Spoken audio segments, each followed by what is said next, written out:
You're listening to On Target with Larry Sparano, your source for what is, not what other media tell you it is. Unbiased, unafraid, and always on target.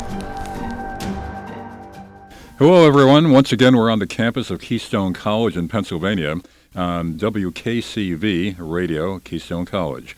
With us today, another special guest, Rack of Rack Attack Gamer, who's going to be talking about his views on the New World Order, whether it does exist, and what it's up to. And Rack, first of all, introduce yourself, and where do we find you other than on this radio broadcast? Well, hello. Thanks for having me, Lair. You can call me Rack Attack, and you can find, or you can just call me Rack for short. You can find me at YouTube at Rack Attack Gamer, all one word. You can also find me on Twitter at attack_rack. Okay, good enough. Now, we've talked about the New World Order before, and I know that you are really wedded to the idea that it indeed does exist, that it's nefarious, and they've laid long-range plans for the takeover not just of the USA, but of America. Now, other skeptics, and I'm a skeptic to some extent in terms of the way you are couching what the New World Order is, in terms of how it's a monolithic effort and by very powerful hidden forces, and very organized, very intense, very purposeful. What makes you so sure that the New World Order exists in that formation, as you are convinced of? Right. Well, first of all, the New World Order is not my terminology. That terminology has come from somebody somewhere way back in the past, at least 20 years. I believe Pat Robertson wrote a book called The New World Order, and that was in either the late 80s or the early 90s or somewhere around that time frame. So the New World Order as a phrase is not mine. I'm just using it. I use it because it is nebulous. I like the nebulous aspect of it because it sets apart this group that I say exists as their own entity. And if someone subscribes to the New World Order ideology, then they're New World Order. If they don't subscribe to the New World Order ideology, then they're not New World Order. All right, now you're saying there's also on record a number of indications from numerous powerful, influential people mouthing the phrase New World Order. Right. On my YouTube channel, I have a video that is a composite video of many leaders, world leaders, presidents, ex-presidents, prime ministers, etc., speaking the words New World Order. All right, now, these are from larger speeches, but I just cut out the words New World Order from each of them and put them together in a 1-minute clip. All right, we're about to hear that, but before we begin to roll that tape, people are not going to be able to see the identities of these people visually, but maybe some of the voices will be familiar to them. George Bush Sr. is on there, Dan Quayle, former vice president. Kerry, Nancy Pelosi, Clinton, Prime Minister of England, Tony Blair, and a bunch of George Soros. Okay, let's roll the tape. The New World Order. A New World Order. A New World Order. New World Order. A New World Order. For a New World Order, we have a New World Order. For the New World Order, New World Order. It's new and involving world order. The New World Order. The New World Order. The New World Order. The New World Order. A New World Order. New World Order. A New World Order. New World Order. A New World Order. New World Order. The New World Order. The New World Order. A new order for the centuries, for the ages, forever. A New World Order. A New World Order. Interdependent world order. The New World Order. A New World Order. A New World Order. The New World Order. The New World Order. It's a New World Order. New World Order. The New World Order. The New World Order. Of a new world order. A New World Order. A New World Order. A New World Order. The world order that I think all of us would like to see. All right, now I think some of the voices are very recognizable. It started off with Franklin Delano Roosevelt and then went to Bush Sr., several clips of him mouthing the same words. But, a skeptic would say, all right, it's a phrase, but it's not meant negatively. It's meant reaching towards a better world, a unified world where there's peace, tranquility, common good, rather than the way you're interpreting. Now, what in those clips that you're hearing convinces you that it's nefarious? First of all, those clips weren't to convince anybody about nefariousness or anything else like that. It was just to convince people that it exists. Because I run into people over and over again that says, no, the New World Order, that's just conspiracy theorists, that's just nonsense. That's an Alex Jones thing. Yeah. Well, you say it's to show that it exists. It could merely be a concept.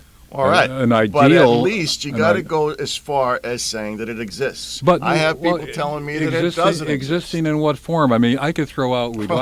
I could say we want. It'd be better to have a new world order where things are more peaceful. People are in better shape, et cetera, without that depicting and reflecting that there is an actual organization. How do you count to 5? 1, 2, 3, 4, 5. You got to go to 1 first, then you got to go to 2, etc. So right now, all we're doing is saying that it exists.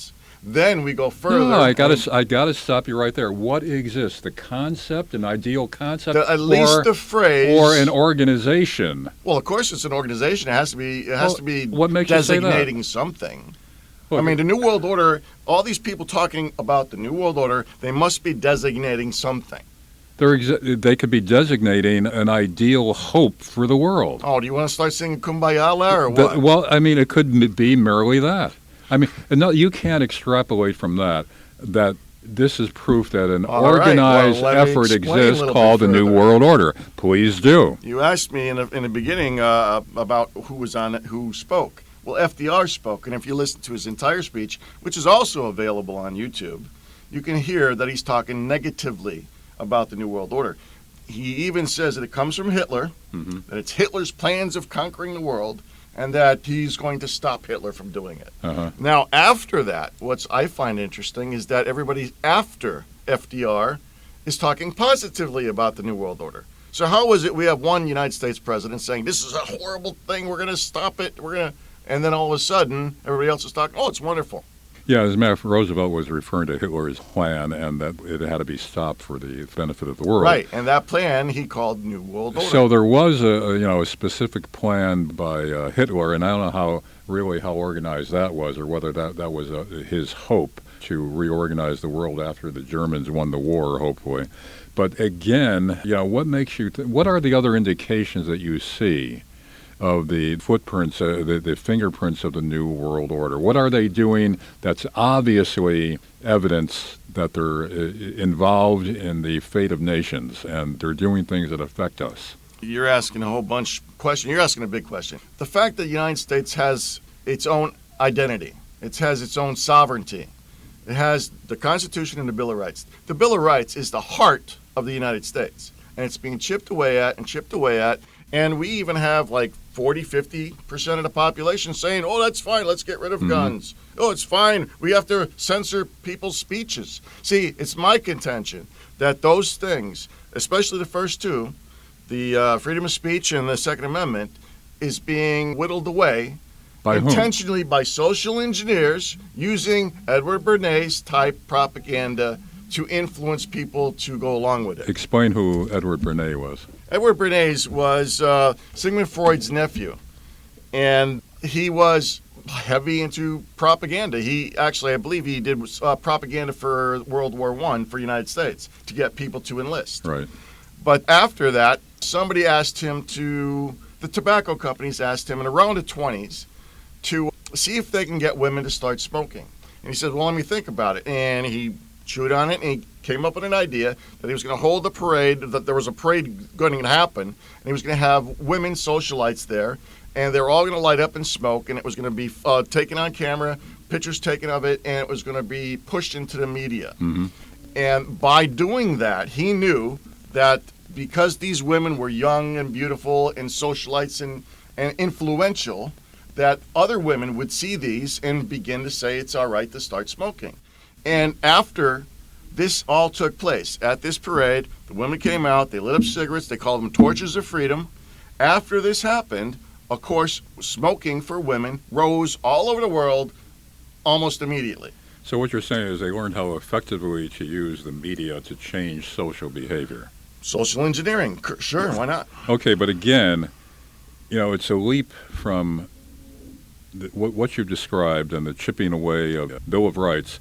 It's still a leap to conclude that it's being done by the New World Order rather than by other forces such as conservatives, right-wing Republicans, and various and sundry nutcases. Not for me, it isn't. For me, I see deeper, or at least I think I see deeper. I see the hand of the New World Order in many things. By the way, are you against women smoking? Shouldn't they have the right to smoke as men should? Doesn't matter to me if they smoke or not. So Bernays may not have been doing a bad thing then. To Bernays- liberate women to smoke, right? Bernays controlled the entire world. He was one person. He controlled the entire Are you against world. women smoking? No, I'm not going to bite that bait, Lair. I'm saying that he Did a controlled good thing. the world. He did a good thing, One person liberating women controlled the world. to have the same choice as And men in about smoking. liberation, women's lib came from the Rockefellers. Tell me about that. Women's lib. What's it sound like? Women being liberated, women equal pay, equal rights, all this stuff. You're against that too? Wait a minute now. Are you against that? Women in the family were family-bound people sitting at home taking care of children while the men went off to work. This was the traditional methods, say, before the 1950s. Is that what you want us to go back to? Now, after a little bit of manipulation by the Rockefellers, well, this is what has been said on various interviews. You guys could laugh. Our audience could laugh. We need audience reaction So you're here. poo-pooing this. I'm telling you, the United States is under attack, and you're making a big joke about it. I don't like that. You're not going to harm me, are you? No, but I think you should take this a little bit more seriously before you wind up like 1940s Hitler. Okay. Give me some more specifics about the hand of the New World Order. I was engaging you with that, and you were making jokes about it. I already said that the Rockefellers funded this whole move of the women's lib to get women to go to the working force so they can charge them more taxes, have the kids be schooled by people they want to influence the kids' minds. Who is behind the New World Order? Who are the players? It's been said that the extremely rich people and extremely rich families of the world, including kings and queens and whatnot like that, have gotten together and perhaps arranged it amongst themselves that they're already rich, they already got all this money, they don't have to do anything for it. Let's just control the world and choose the destiny of where it's going to go. Okay, you could also say that, that's what happens when people are rich and become very powerful. They start manipulating things. But again, is it a monolithic, organized effort called a New World Order, or is it just very rich and powerful people having their way, as they always do? Want to see how fast you get in trouble with this radio show? Let's talk about the Federal Reserve System. Now you're going to get some heat from this. Well, since I don't have any money in the bank, Who owns the Federal Reserve System? Is it an entity of government? Yeah, I know the joke about that. The Federal Reserve System is about as Federal Express. I realize it is a private organization. Who owns it? I don't know. Who does? That's right. Find out. Find out who owns central it. banks. As far as I know, foreign interests own the Federal Reserve. I could rattle off some names, but I prefer not to if this is going to go to the public, because then I could be sued. And so I will just say foreign interests, very rich foreign interests, own the Federal Reserve. And they control the money supply of the United States. Now, how did this ever happen? There's a story behind that I know you know about, so tell us. Well, the Jekyll Island story. The creature from Jekyll Island, G. Edward Griffin's book. He explains it all. So you can go check that book out and read about how the Federal Reserve got started. And it was in 1913s or 1913 or somewhere around the early 1900s, where they were pushing to get a central bank in the United States. And a lot of interests did not want the central bank in the United States. So what they wound up doing, in short, I'll give you a short version, they wound up tricking the United States Congress to pass the Federal Reserve Act and get a Federal Reserve in. They did it right around Christmas time, where all the other people from Congress were away, and they got their own small group in there and passed the Federal Reserve Act. There was a very small group actually passed that. And how did that dramatically change the shape of the economy? Well, they control all our money. They control the interest of it. When we say we have a national debt of $19 trillion or whatever the heck it's at now, that's who we owe most of the money to, except for China also owns a lot of our debt. Now, a similar organization that we know does exist is the Council on Foreign Relations. Correct. Which a lot of powerful people, politicians and others are involved in, that they meet openly, not so openly, but we know they meet.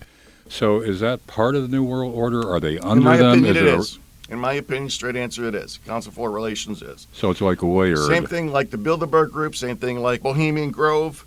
Have you seen the video of Alex Jones' infiltration of Bohemian Grove? Yeah, but tell the audience about that then. Okay, well, it sounds too bizarre to be real. Well, I don't care whether it's bizarre or not. It's real, and whether you believe it or not doesn't make no difference. It's still going to be real. Seemed like a lot of fun there. California, near San Francisco, they have a wooded area out in the woods where a bunch of extremely important people, CEOs, presidents, and so forth go. You can look it up on the internet. Matter of fact, they have a picture of Ronald Reagan, I believe, who was the other one, Nixon, under the Wikipedia entry for the Bohemian Grove. And those are not altered. Those are genuine videos.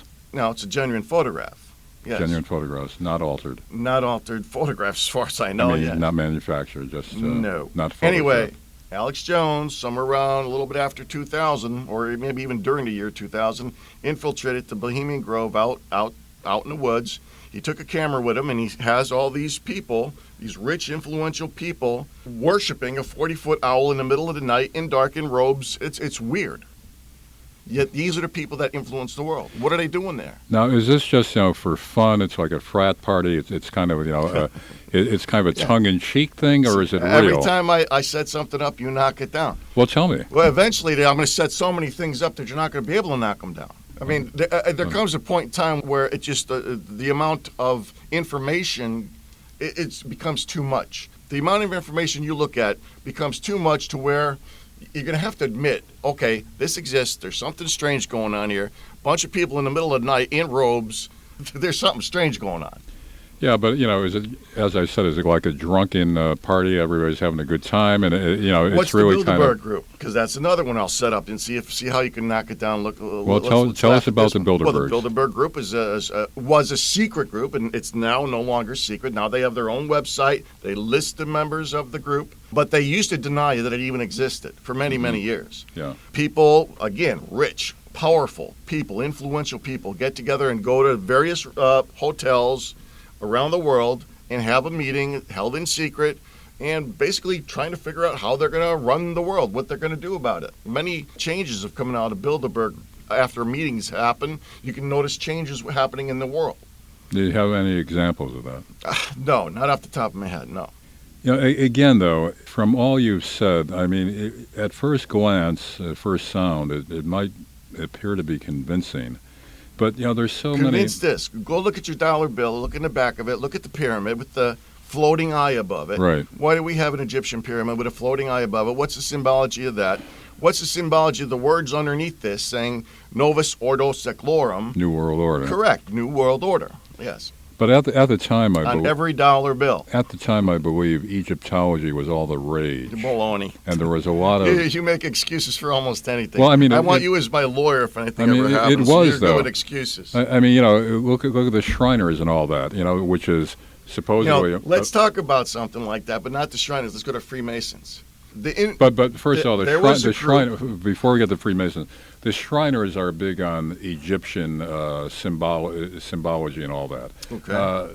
But it's really fun and games. It was fun. It was a reflection of when it was formed, I believe, when they were exploring Egypt, opening the tombs and all that. And there was so much intense interest. When you start looking into the New World Order, you can see that there's a theory. I'll admit it's a theory. I don't know. We'll see.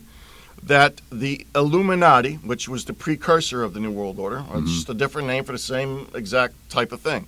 The Illuminati liked the way the Freemasons had their organization, their secrecy, their rituals, whatever they liked.